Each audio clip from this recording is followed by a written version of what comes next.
أعوذ بالله من الشيطان الرجيم. بسم الله الرحمن الرحيم.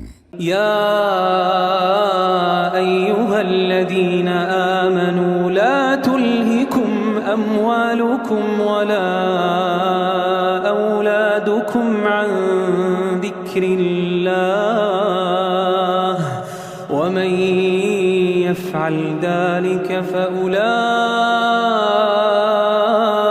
هم الخاسرون.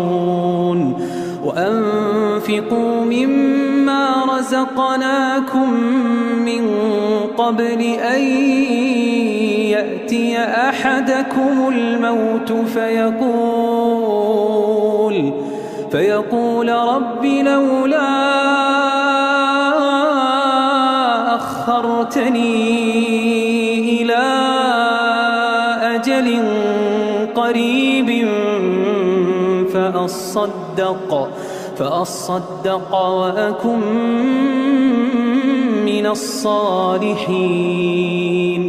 ولن يؤخر الله نفسا إذا جاء